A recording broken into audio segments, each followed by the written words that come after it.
தேவனுக்கு மகிமை உண்டாவதாக.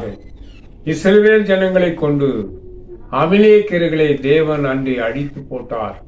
ஆனால் சவுல் ராஜா அமலேக்கியர்களை அடிக்காமல் விட்டு விட்டதனால் எவ்வளவு பெரிய பிரச்சனை. ஆண்டவராகிய தேவன் அமலேக்கியர் யார்? ஏசாவின் சந்ததி யார்? ஏசா யாக்கோப்புக்கு உடன் பிறந்தவன் தான். அருமையானவர்களே, அவனையே தேவன் அழிக்கிறார் பாருங்கள். இதே தேவன் தான் இன்றைக்கு நம்முடைய தேவனா இருக்கிறார். நம்முடன் பிறந்தவர்கள் நமக்கு தீங்கு செய்ய எத்தனைப்பார்களானால் தேவன் நம்மை கொண்டல்ல, யாரை கொண்டு அழித்து போடுவோம். அப்ப நான் பிறந்த வீட்டுல ஒரு சாபக்கட்டு இருக்கு. அவர்கள் எதிர்பார்க்கல, நான் அதை வெளிப்படுத்தலாய் பெற்றுக்கொண்டேன். அதான் அவங்க வாழ்க்கைகள்லாம் தாறுமாறாய் இருக்கிறது. அவர்கள் வாழ்க்கை, ஏசாவின் வாழ்க்கை தாறுமாறாய் போனது. அமலேக்கியர் வாழ்க்கை தாறுமாறாய் போனது. அதனால் தான் தேவன் அதை அழித்து போட்டார். அங்கே சாபக்கட்டு இருக்கிறதை அறிந்து உடனே அந்த இடத்தை விட்டு விலகினேன். அவர்களிடத்துல நான் என்னோட பட்சமாய் இராதபடி என்னை விலக்கி கொண்டேன். காரணம், அவங்க மீது சாபக்கட்டு இருக்கிறது. ஏசா மீது சாபக்கட்டு இருந்தது. அதே போன்றுதான் அமலேக்கியர் மீது சாபக்கட்டு இருந்தது. அதே போன்றுதான் இன்றைக்கும் நான் பிறந்த என் சொந்த இடத்துல, வளர்ந்த இடத்துல சாபக்கட்டு இருக்கிறதை பார்த்தேன். ஐயோ, இது அபாயம், இந்த சாபம் என்னை பின்தொடர கூடாது என்று சொல்லி அந்த அவர்களின் சௌகாசம் வேண்டாம் எனக்கு என்று அவர்களை புறக்கணித்து விட்டு அந்த சாபம் அவர்களுக்குள்ளதான் இருக்குமே ஒழிய என்னை பின்தொடராது. நான் அவர்கள் பட்சமாய் நின்றால் அந்த சாபம், அந்த சாபக்கட்டு என்னையும் பின்தொடர வாய்ப்புகள் நிறைய உண்டு. ஆனால் அந்த சாபக்கட்டு என்னை பின்தொடர வேண்டாம் என்பதற்காக தான் அவர்களை நான் விலக்கி விட்டேன். அருமையானவர்களே, என் பிறப்பை கொச்சப்படுத்தி பேசினவர்கள் பலர் இருந்தார். அவர்கள் எல்லாரையும் எனக்கு தெரியும். அவர்கள்லாம் சகாயம் சரிதிலே நாசம் அடைந்து விட்டார்கள். அதே போன்றுதான் இவர்கள் 10 படி ஏறி நான் 100 படி சரிந்து விடுவார். இவங்களோட வாழ்க்கையிலே நிம்மதி என்பதே இருக்காது. இவங்களோட வாழ்க்கையிலே சமாதானம் என்பதே இருக்காது. இவர்கள் அலக்கடிக்கப்படுவார்கள். புரியுதுங்களா? தேவன் என்னோடு இருக்கிறார், அது எனக்கு போதும். அந்த இடத்திலிருந்து அந்த சாபக்கட்டு என்னை பின்தொடர கூடாது என்பதற்காக அவர்களை என்னை விட்டு விலக்கினேன். எத்தனை பேர் 54 வருஷம், இன்னைக்கு எனக்கு 58 வயதாகிறது. 54 வருஷம் என் பிறப்பை கொச்சப்படுத்தி பேசினவர்கள், மட்டமாய் பேசினவர்களை எனக்கு தெரியும்.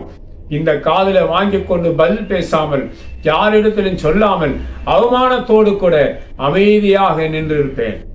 இப்பொழுதுதான் சொல்லியிருக்கிறேன், எனக்கு என்னை பற்றி என் குறைவாய் பேசினதுனால். அருமையான தேவஜனமே, நான் தேவனுடைய பட்சத்தில் விழுந்தவன். தேவன் எனக்கு, நான் பிறக்கும் போது என்னை அவர் கரத்தில் ஏந்தி கொண்டார். அவர்தான் எனக்கு சொந்தம்.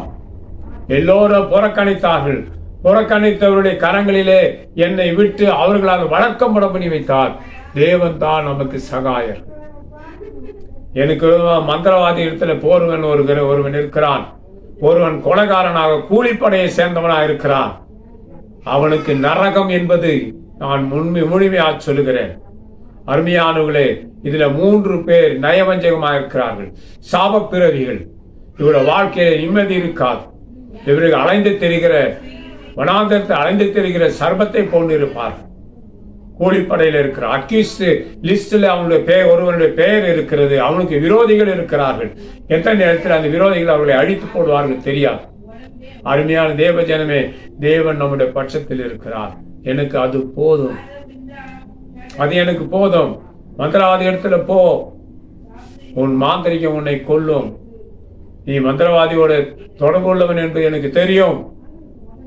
இன்னொருவனுடைய பெயர் அலக்கடிக்க நிம்மதி இல்லாமல் ஒருவனிடத்தில் தங்கிராதபடி அவன் சிதறொன்று அலைந்து தெரிந்து கொண்டிருக்கிறான்.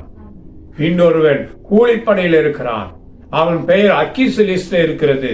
அவனுக்கு விரோதிகள் இருக்கிறார்கள். இது ஒரு சாபக்கட்டு. இந்த சாபக்கட்டை விட்டுதான் நான் விலகி இருக்கிறேன். அருமையானவர்களே, நான் தேவ மனுஷன். யாரையும் ஏமாற்றினதில்லை, யாரும் பொய் சொல்லி வஞ்சித்தது கிடையாது. எந்த பெண்ணிடத்துல அசிங்கமாய் தப்பிதமாய் இதுவரையிலும் பேசினது கிடையாது. என் பெயரை கெடுத்தால் இவன் ஏதோ ஒரு பெண்ணை கெடுத்து விட்டு வந்துட்டான் வாய்க்கூச சொல்லுகிறாயே, உனக்கு உன் நிலைமையை நினைத்துப்பார், உன் நிலைமையை நினைத்துப்பார். பரிதாபத்துக்குரியவனாயிருக்கிறாய். தேவன் உன்னை தள்ளக்கூடிய காலம் வரும். எந்த சபைக்கும் போனான், எந்த ஊழியக்காரனுக்கு முன்பாக நான் நிற்க வேண்டியது அவசியம் இல்லை. நான் சிபிஎம் காரன். சிபிஎம்ல இருந்து தேவனை எடுத்தார். சிபிஎம் விட்டு வெளியில வந்தேன். பிரமாணங்களை கை கொள்ளுகிறேன். உபாகம் 5ஆம் அதிகாரத்தில் இருக்கிறது பிரமாணங்கள். அதை முழுமையாய் அதை சேவிக்க வேண்டும், அதன்படி வாழ வேண்டும் என்பதற்காக தான் சிபிஎம் ஸ்தாபனத்தை விட்டு வந்தேன். சிபிஎம்ல என்ன தேவனை எவ்வளவு மேன்மையா வைத்திருந்தார் என்பது எனக்கு தெரியும். இயேசு கிறிஸ்து சொல்கிறார், உன்னை போல பிறரை நேசி, முழு பலத்தோடு தேவனிடத்தில் அன்பு கூர்வாயாக என்று சொல்லுகிறார். அதை தான் செய்கிறேன்.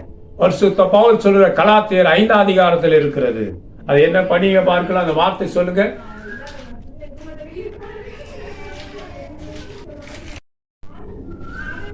கலாத்தியர் 5ஆம் அதிகாரம் 22ஆம் வசனம் முதல் 24 வசனம் வரை படியுங்கள். ஆவியின் கனியோ அன்பு சந்தோஷம் சமாதானமும் நீடிய பொறுமை தயவு நற்குணம் விசுவாசம் சாந்தம் இச்சையடக்கம் இப்படிப்பட்டவைகளுக்கு விரோதமான பிரமாணம் ஒன்றும் இல்லை. அல்லேலூயா. இது பிரமாணம். புதிய ஏற்பாட்டு காலத்தில் பரிசுத்த பவுல் கலாத்தியர்களுக்கு எழுதுகிறார். அன்பானவர்களே, இதுதான் என்னுடைய ஊழியத்தினுடைய பேசிக் போதனைகள், உபதேசம் என்று கூட சொல்லலாம். உபாகம் 5ஆம் அதிகாரம் புதிய ஏற்பாட்டு காலத்து இயேசுக்கு சொல்ல, உன்னை போல பிறரை நேசி, பிறனிடத்தில் அன்பு, தேவனிடத்தில் அன்பு கூர்வாயாக. கலாத்தியர் 5ஆம் அதிகாரம் 22 25 26 வசனங்கள் உள்ள இருக்கிறது. இதுதான் என்னுடைய ஊழியத்தினுடைய உபதேசம். இதன் அடிப்படையில தான் என் ஜீவியம் இருக்கிறது. இதன் அடிப்படையில தான் தங்கி ஊழியம் செய்கிறவர்கள் வாழ வேண்டும். பிறனுக்குள்ள யாதையை இச்சிக்கக்கூடாது.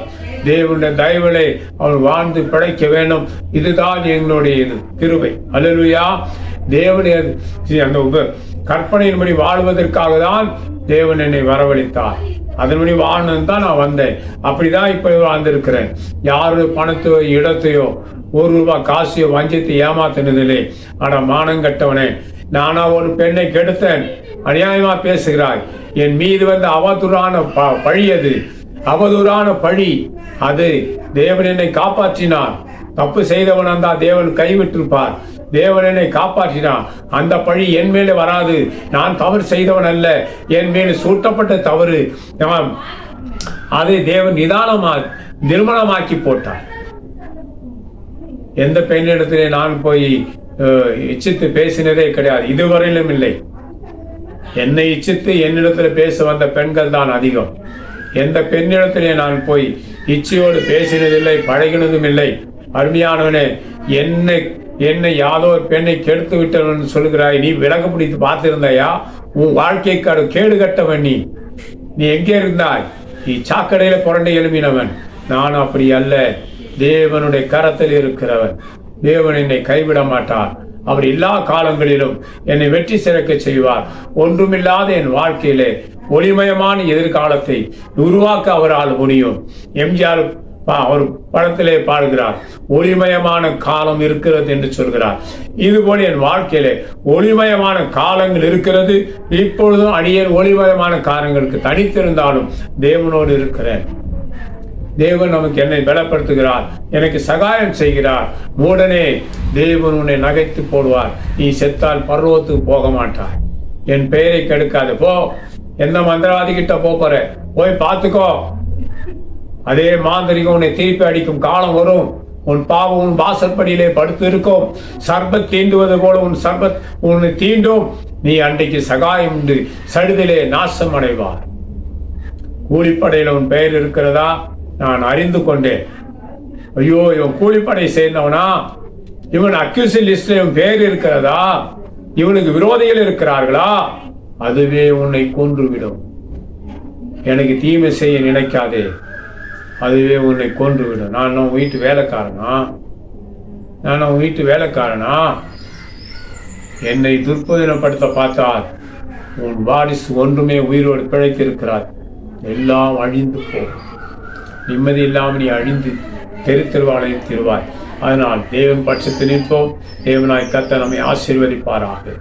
தேவனை நாம மையப்படுவதா. அல்லேலூயா. ஜெயிப்போம். ஆண்டவரே ஆசீர்வதியும் காத்தோர்களும் 20 இயேசுவின் நாமத்தில் பிதாவே. ஆமென். God bless you.